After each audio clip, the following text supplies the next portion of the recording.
Hey there, Derek here from Pacific Coast Auto in Japan, and we're looking at a 1994 Mini Mayfair. This one here has been retrofitted with some aftermarket parts to look like a Mark I Mini in some ways, like grill, tail lights, and various other things.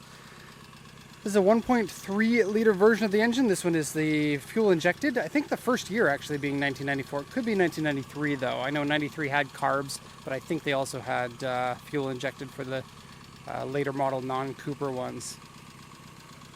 Okay, this one has unknown mileage. The gauge set has been converted to the center mount gauge set. Not the Mark I version of the center mount. Similar, but not exactly the same. Just have a quick look at this. You can see it shows 63,164. When it comes to minis, it's really hard to tell which ones have accurate mileage and which ones don't, because they are a 5-digit odometer. So that means once it reaches 100,000 kilometers, it's no longer, it rolls over down to zero again, and then you don't know how many times it's rolled over. This one has actually been converted. The original version of this would have had the gauges mounted right past the steering wheel. Anyways, back to what we're talking about here. This one was bought from auction here in Japan for export over to the USA. Overall, it's in pretty good condition. It has a few things here and there, like most minis. It has far less rust than your average mini, but still has a pretty big corrosion hole in one area, and I'll show you that in a second.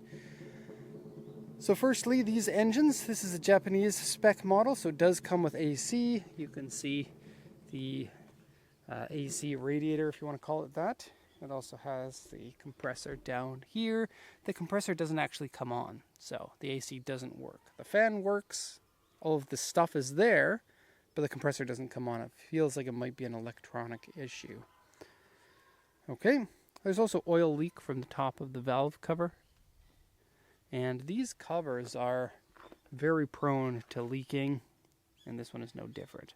It doesn't leak all the way down, so I think it's going to be fine to ship. And the oil level has been checked, so it's fine.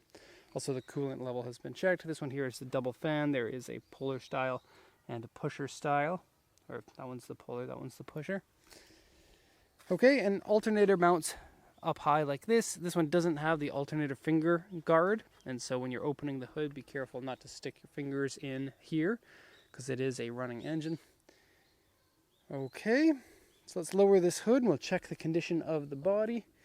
There's not really much else to talk about in here. Let's close this up. And just want to point your attention to this. The edge of this has been converted to Mark I style, so there's no longer a piece of trim that's attached to the hood. And there is a little bit of rough metal underneath, kind of rough paint. And then Austin Cooper badging there. Not the best condition of badge. It looks like it's been on there for a while. And these aftermarket retro style badges, they tend to not last that long anyway. Close that up. Quick look at the car from here. And obviously it's not going to trick anyone into believing it is a Mark I, but, and I'll say this right at the beginning before we go over the auction inspection sheet, people in Japan go nuts over these taillights. The Mark I taillight is a conversion that's not very easy to do, because you're sizing down these taillights into a smaller size, meaning you actually have to do some body work to cover up the holes that used to be there. They do look really smart, especially while driving. They have a very tiny bulb beam. I think that the square ones, they had to size them up maybe for regulations or maybe for safety or whatever. And then they don't have the rear light in them like the Mark IVs did, and so the rear reverse light is over there. Okay, I'll go over more of the aftermarket parts in a second, but for now let's go over the auction inspection sheet, and I'll translate this for you so you understand the condition of it. It's a 94 Rover Mayfair 1300cc auction grade R, because it's been in an accident and has been repaired, and interior grade C. And I'd say interior is actually better than C, but the dashboard is fairly cracked. The nice thing about minis though is a lot of these parts are available in the aftermarket, and you can get basically anything that you ever need for a mini you can still buy from these mini specialty shops. So they're a very easy car to restore if you want to. 63,072 kilometers, but star here meaning mileage is unknown.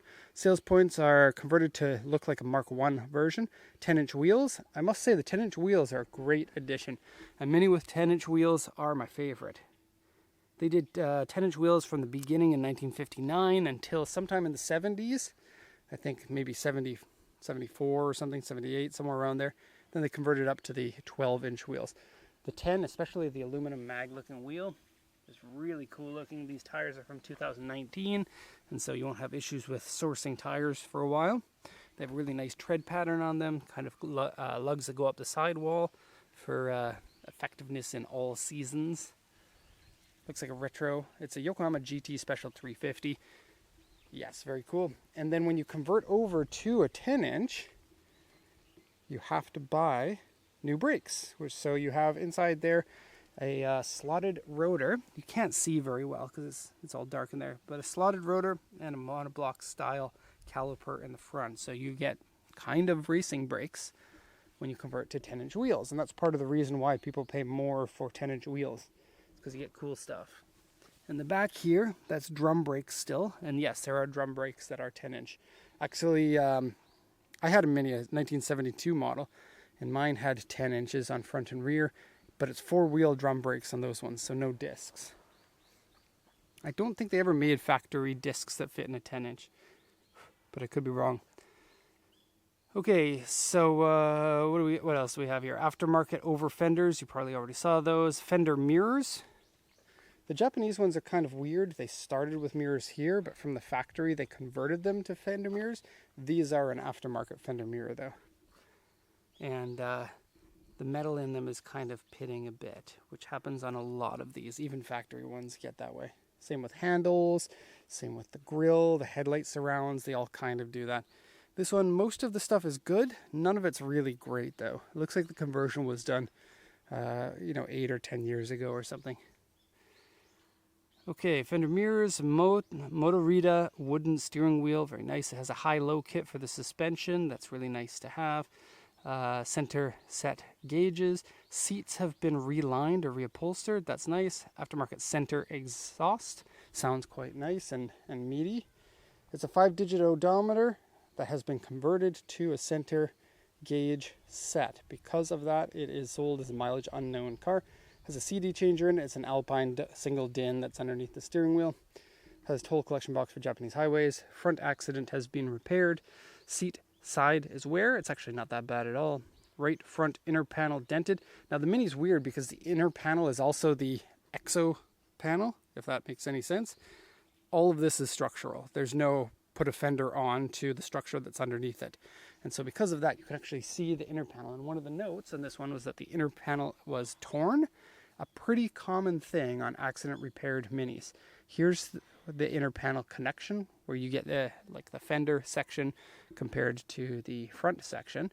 And there is like a tiny paint crack in there. I took a picture of it so you can zoom in and see. It doesn't look that bad at all to me. And I'll get back to that in a second. Okay, dash panel is cracked. Very common for the wood panels to crack. There are a lot of cracks in it. Easy to replace those, so that's not that bad. You can also refinish it because it is wood. You could just take all of that clear coat off and then just put your own resin on. Interior one part dirty, very small scratches, small dents, repair marks. Front inner panel torn, that's what I was just talking about. Oil leak, that's on the valve cover, not anywhere else that I can see.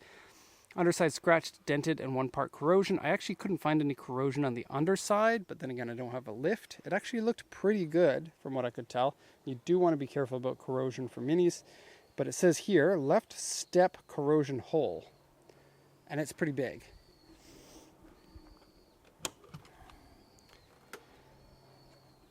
This is the worst part of the car. Here's my hand for size comparison, but you don't know how big my hands are, so maybe it's not that good of a size comparison. Looks like it's not too difficult to get that fixed, but because there's little crumbly bits, take a look at this. When you close the door, now you can see the crumbly bits are caught in there. I brushed them out, but they're still going to be visible every time you close the door.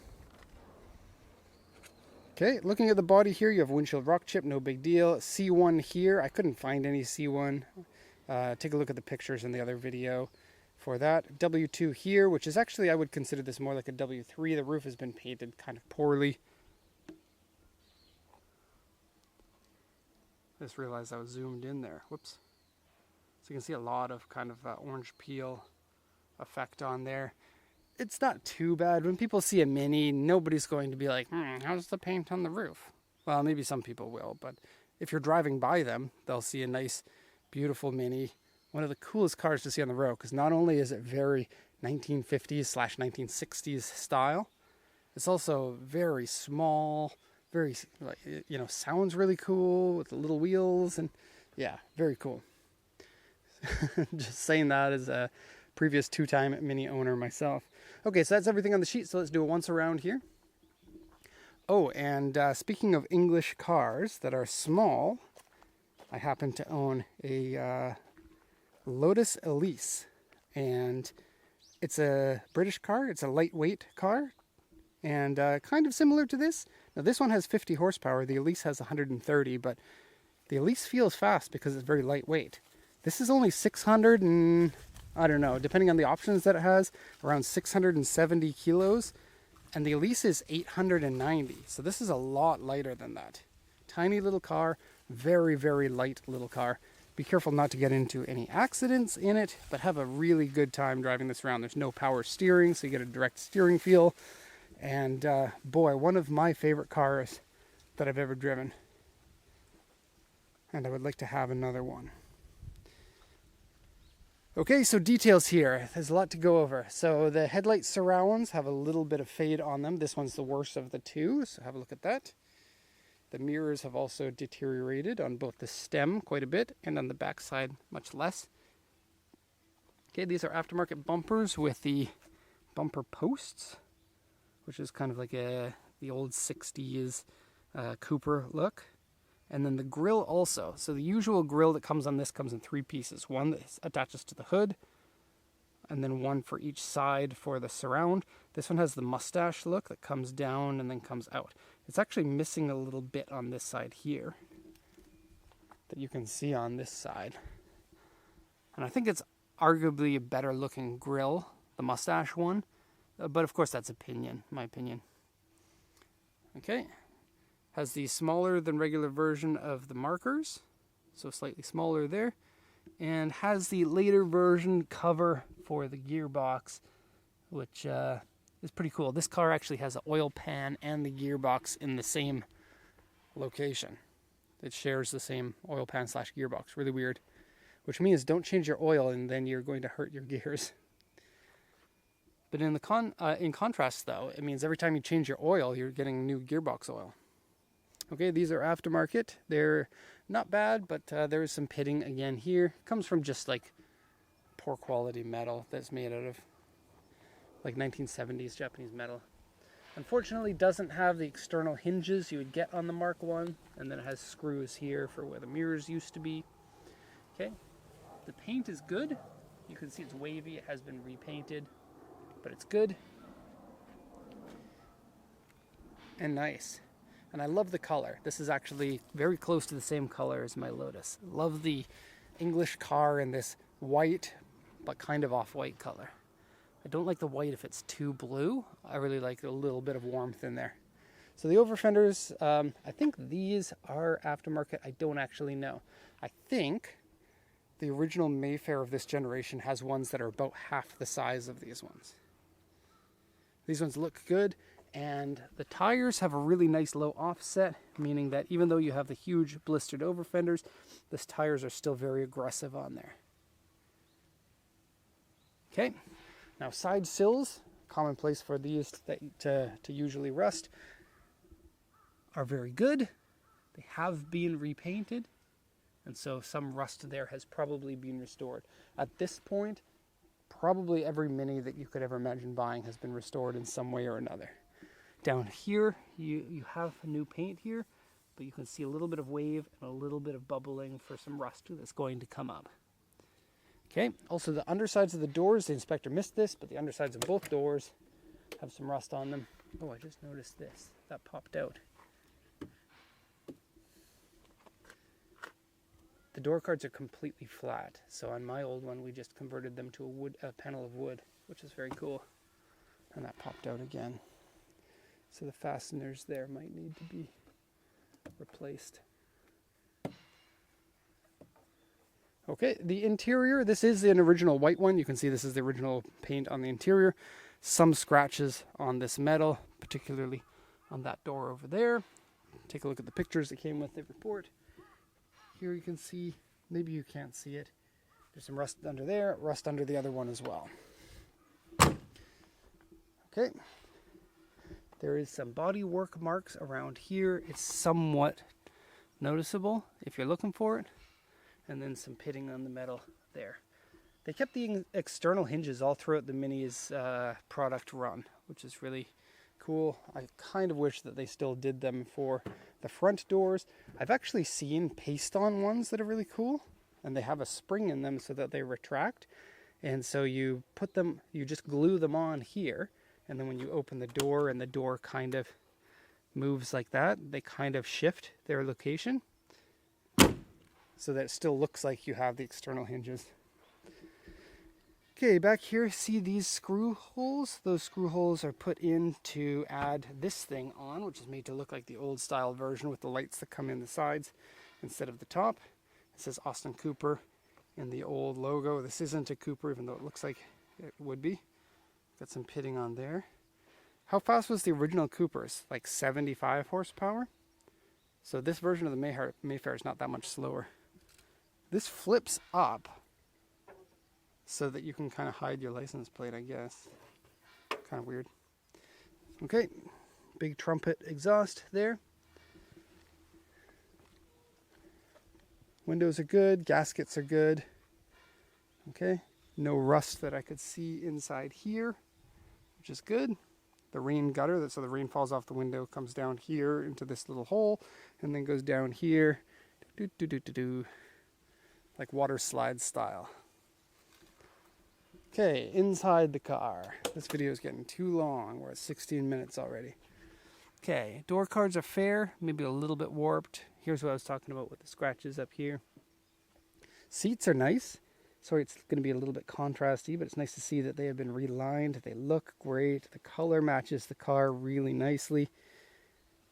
Okay, there is a little bit of the piping damage here. Okay, and it's not that easy to get into the rear. The one, I think both the ones that I had, one was a Cooper that was like 91, and one was just a regular Mini 1000 from 72. This one could actuate forward and back. They dropped that later on. So now to get into the back, you pull this, and then you can move the whole seat forward. You can slide these seats forward and back, but they're in the full back position right now, which barely gives you enough room. You have a lot of knee room in here because of how the dashboard is and the steering wheel. So it's not that hard to drive. I would say for somebody like me who's 5'10", there's absolutely no problem dailying something like this. If you are like 6 feet or above, you might feel like it's only a special condition vehicle. Okay, these look like original plastics. A lot of people will replace those because they're kits that come with like billet aluminum ones and whatever color that you want. Those ones look like original ones. Okay, nice aftermarket steering wheel. Has a very small radius, giving it a unique feel. Has a cup holder that's been added on to the vent there. Here's your Alpine CD player with auxiliary in and USB. Also toll collection box for Japanese highways. The carpet in it I think has been replaced because it's in better condition than you would expect for something of this age. Okay, the shift knob is an original one. Okay, and take a look at the dashboard. You can see lots of cracks in it, but it does look good with the 3 center gauges. And you know, when BMW came out with the new Mini, they redid this with the single large one and then 2 smaller ones on the side. You got your oil pressure over here, fuel is down here, and temperature here. Also, this is in kilometers per hour only. The Canadian one that I had both kilometers and miles. Oh, and the American versions of these Minis, they ended up getting extra crash protection, and I think they gained like an extra 50 kilograms or something crazy like that. So it's always better. I know when I was buying mine, I was told, don't get the American ones, get a Canadian one if you can. Glove box. Big enough for gloves. Oh, and it is a Mini, so yep, a towel to wipe the oil wherever it leaks, and some belt dressing, I guess, that's empty. So the guy loved dressing his belt. So usually there's a piece of like a foam type of material that goes on top of a naked white piece there, or like a naked metal piece that's painted in body color. They have a leather wrap or leather looking wrap on it here instead. And then the ashtray up there. Okay, headliner. Headliner's looking good. There is a little bit of discoloration up there by the light, but it doesn't sag down. Looks excellent. Okay, and we'll go into the other side because it's going to be easier to lift the seat. Also, sliding the seats forward and back, you have to get out of the car to do it, because you can only slide them forward and back if you tilt them forward. So there's kind of a, I don't know, like a way that you do it that is unique and strange. You pull this out, and then you can pick up the seat. And see, because it doesn't actually fold, you can recline them. They have a reclining knob there, so you can set your recline, but it's actually doesn't give you a ton of room to get into the rear. I find once you're in the rear, you do have your knees up really high, but it's actually not that bad because there are cutouts underneath the seats so that part of your foot can go there, and then the rest of your feet can go underneath the seats here. We got a total of 9 people in my Mini at the max, and this one has the pop-out style windows, just like the old ones. They got rid of the pop-out style windows eventually. Oh, and Mark 1's actually at first came with sliding glass here, not roll down glass. So you'd have a cut in the center and you could slide the forward back or the back forward. Very cool. I'm sure if you really wanted something like that, you can get a kit for it. Okay, I think did I show inside here? Kind of, but not really. Open this up. Mini trunks are just like this. The battery is in there, the spare tire, and the larger fuel tank. I think there are 2 different sizes of them. Also has a set of jumper cables, because why not? And inside here, there's a bit of surface rust in there, but nothing that looks shocking. The lower section of this has some areas that look crunchy. Worst comes to worst, you can get replacements of this in both metal that has been newly made, or you can get FRP ones for lightweight if you want. And yeah, the carpet just kind of baggy style fits in there because, you know, it's a Mini. It's meant to be transportation for the general public. Nothing fancy. Great cars though. Really great. I think everyone who's ever owned one has kind of loved it, but at the same time also kind of hated it because they can be a bit temperamental. But as soon as you sell your Mini, everyone tends to regret it, including me. Okay, so there it is. Of course, if you have any questions, let me know. Thank you so much for watching, and have a nice day.